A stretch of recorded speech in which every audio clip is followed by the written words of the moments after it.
जोड़ों के दर्द के लिए क्या अच्छी डाइट लें, बैलेंस हेल्दी डाइट जिसमें कि आपको कार्बोहाइड्रेट भी हो, प्रोटीन भी हो और कैल्शियम भी हो, ये सब आपको रेगुलर लेना। तो नमस्कार, मैं अंशुमन शर्मा, हमारे साथ हैं जीआर मेडिकल कॉलेज में हड्डी रोग विभाग के senior professor doctor RS Bajoria. आज हम इनसे जानेंगे घुटने के दर्द होते हैं उस स्थिति में हम क्या खाएं क्या नहीं खाएं।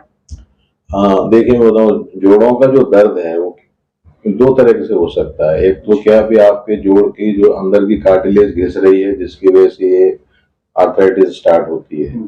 दूसरा रीजन होता है आपकी हड्डियों की जो डेंसिटी, घनत्व हम जिसको बोलते हैं, वो आपकी कम हो जाती है। ये दो चीजें होने के कारण ही जोड़ों में तकलीफ होती है। तो ये दोनों चीज की अपने को पूर्ति करने के लिए एक तो कैल्शियम डाइट बढ़ाना चाहिए और दूसरा प्रोटीन डाइट बढ़ाना चाहिए जिससे कि कार्टिलेज की वृद्धि होती है। तो प्रोटीन्स में आप जैसे अंकुरित स्प्राउट दाने हैं वो ले सकते हैं, आप दूध ले सकते हैं, आप पनीर ले सकते हैं, आप अंडा ले सकते हैं। और दूसरा हड्डियों की मजबूती के लिए जैसे मैंने बताया, एक तो कैल्शियम सप्लीमेंटेशन ये हो गया, साथ में आपको सनलाइट एक्सपोजर बहुत जरूरी है। ज्यादातर हमारे जैसे स्पेशली जो महिलाएं हैं वो दिन भर घर के अंदर रहती हैं और उनमें जोड़ों का दर्द सबसे ज्यादा होता है। इसलिए होता है कि पुरुष की तुलना में उनका जो धूप का सनलाइट का एक्सपोजर है वो मात्र 25% भी नहीं होता है। हम और आप दिन भर में कम से कम 4-5 घंटे आप घूमने फिरने में बाहर निकालते हैं तो आपको सफिशिएंट इतनी कैलोरीज और इतनी विटामिन डी का एक्सपोजर हो जाता है, लेकिन महिलाओं में नहीं होता। जी सर। तो उनके लिए मैं सलाह दूंगा, उन्हें कम से कम जब सूरज निकल आता है, अच्छी धूप हो जाती है, उस समय जाके कम से कम 2-3 किलोमीटर डेली पैदल चलना चाहिए।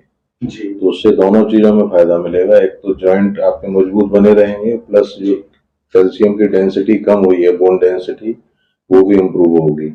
ये दोनों ही चीजें आपके जोड़ों के दर्द से राहत दिलाने में सहायक होंगी। सर बस एक आखिरी सवाल और हमारे दर्शकों को आप ये और बता दें चलते चलते कि हम क्या सावधानी रखें कि जोड़ों के दर्द से हमें ना हो, इस स्थिति में हमें ना आना पड़े, ऐसा कुछ?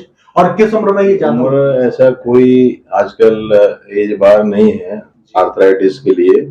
अभी हमारे यंगस्टर्स क्या होता है, सेडेंटरी लाइफस्टाइल ज्यादा जी रहे हैं, मतलब घर के अंदर रहना और इंडोर में ज्यादा काम करना। तो इन लोगों में बजाय 40-45 साल के 30-35 साल के लोगों में भी जोड़ों का दर्द होने लग गया है। हाँ सर।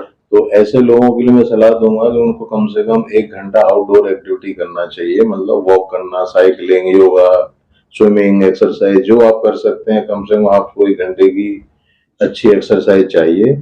दूसरा, डाइट में आपको प्रोटीन्स जो मैंने बताया कि अंडा, दूध, पनीर है ना ये। और दूसरा आपको जैसे आपको अगर विटामिन डी, कैल्शियम कम है तो डॉक्टर की सलाह से वो कैल्शियम और विटामिन डी सप्लीमेंटेशन है। जोड़ों में अगर बहुत ज्यादा तकलीफ है अभी चलने फिरने में तो उनके लिए सलाह ये है कि आप जमीन पे बैठ के काम न करें, सीढ़ियाँ चढ़ना उतरना कम रखें, प्लेन सरफेस में चलने में कोई आपको दिक्कत नहीं है।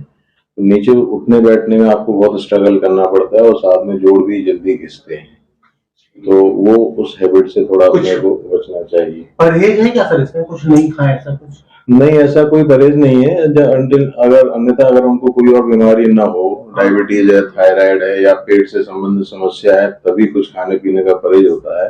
अदरवाइज जोड़ों के दर्द के लिए लोगों के लिए कोई परहेज हम नहीं बताएंगे। बोले कि आप अच्छी डाइट लें, बैलेंस हेल्दी डाइट जिसमें कि आपको कार्बोहाइड्रेट भी हो, प्रोटीन भी हो और कैल्शियम भी हो, ये सब आपको रेगुलर लेना। तो बैलेंस डाइट से हम इस बीमारी से बच सकते हैं, है ना सर? बैलेंस डाइट बना के रखें, नियमित एक्सरसाइज करें जी, और घर के बाहर थोड़ा सा सनलाइट में एक्सपोजर में रहें जी, और अपना वजन कंट्रोल रखें जी। तो ये चीजें अगर हम करते रहें तो मेरे ख्याल में जोड़ों की समस्याओं से काफी हद तक अपने को राहत मिल सकती है। बाकी फिर डॉक्टर्स के सलाह जरूर लें। हाँ, ओके, थैंक यू सर, बहुत बहुत धन्यवाद आपका।